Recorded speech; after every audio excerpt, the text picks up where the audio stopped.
ഇത് ഞാനിപ്പം കണ്ടൊരു പോസ്റ്റാണ് കേട്ടോ. അഖിൽ മാരാർ വേടൻ്റെ, പക്ഷേ എൻ്റെ സബ്ജക്റ്റ് വേടനൊന്നുമല്ല. വേടൻ്റെ വഴിക്ക് പോയിക്കോട്ടെ. അഖിൽ മാരാർ പുള്ളിക്കാരന് മിക്ക ആൾക്കാരും പുള്ളിക്കാരൻ ഒരു എന്തെങ്കിലും ഒരു കാര്യത്തെക്കുറിച്ച് പറയുമ്പോൾ ഒരുപാട് ആൾക്കാർ പുള്ളിക്കാരനെ കുറ്റം പറയുന്നുണ്ട്. പക്ഷേ എനിക്ക് മനസ്സിലായൊരു കാര്യം എന്താണെന്ന് വെച്ച് കഴിഞ്ഞാൽ പുള്ളിക്കാരൻ പറയുന്ന കാര്യം കറക്റ്റാണ് കേട്ടോ.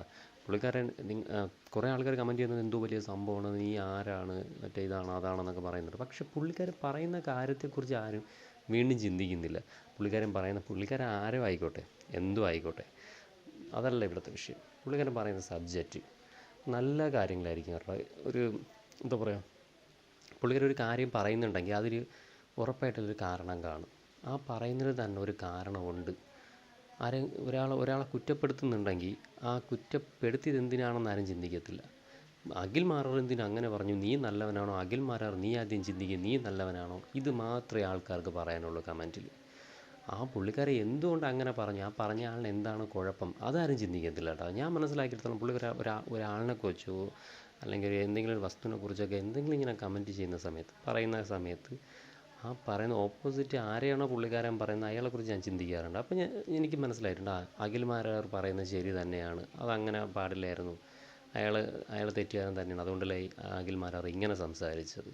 എനിക്കെന്തായാലും അഖിൽ മാരാർ പറയുന്ന കാര്യങ്ങളിലൊക്കെ 100-ൽ 80% വരെ യോജിപ്പുണ്ടല്ലോ. 20% ചിലപ്പം പറയാൻ പറ്റത്തില്ല. ഇപ്പം ഞാൻ പറഞ്ഞ കാര്യമായാൽ പോലും പല ആൾക്കാരും അംഗീകരിക്കത്തില്ല. പക്ഷേ എനിക്ക് അത് ശരിയാണ് എന്ന് തോന്നുന്ന കാര്യം നമുക്ക് ധൈര്യമായിട്ട് പറയാം.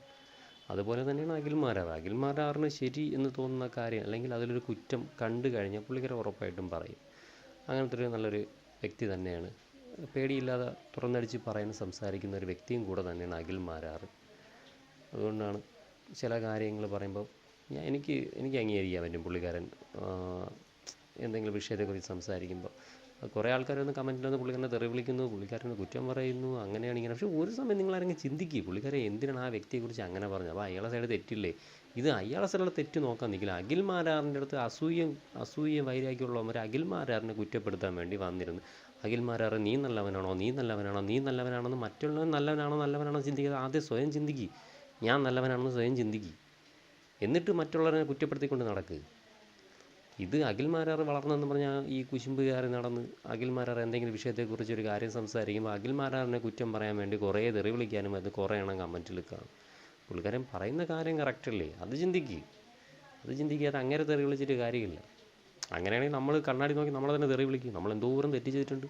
നമ്മൾ നല്ലവനാണ് ആരെങ്കിലും, നമ്മൾ ഒരുത്തനും നല്ലവനല്ല. മറ്റുള്ളവർ കാണുമ്പോൾ അയ്യോ നല്ലവൻ. നമ്മൾ സ്വയം ചിന്തിക്കും നമ്മൾ നല്ലവനാണ്. നമ്മൾ ഒന്നുകൂടെ ചിന്തിക്കണം. നമ്മളെ ലൈഫിനൊന്ന് ബാക്കിലോട്ട് ചിന്തിക്കുക. അപ്പോൾ അറിയാൻ പറ്റും നമ്മൾ ചിലപ്പോൾ അവനെക്കാളും തറയായിരിക്കും. അതൊരുത്തനും ചിന്തിക്കത്തില്ല. മറ്റുള്ളവൻ എന്തെങ്കിലും കാണിച്ചാൽ അവനെ കുറ്റപ്പെടുത്താൻ കുറേ എണ്ണം വരും. അല്ലാതെ ഇന്നിപ്പോൾ എന്തോന്ന് പറയാം. എനിക്കിത്രയും പറയണമെന്ന് തോന്നി, അതുകൊണ്ട് പറഞ്ഞു. ഞാനിപ്പോൾ ഈ പോസ്റ്റ് കണ്ടപ്പോൾ അതിൻ്റെ താഴെ വന്നിട്ട് അഖിൽ മാരാറിനെ കുറ്റപ്പെടുത്തിക്കൊണ്ട് നിൽക്കുന്നു. എന്ത് പറയാൻ.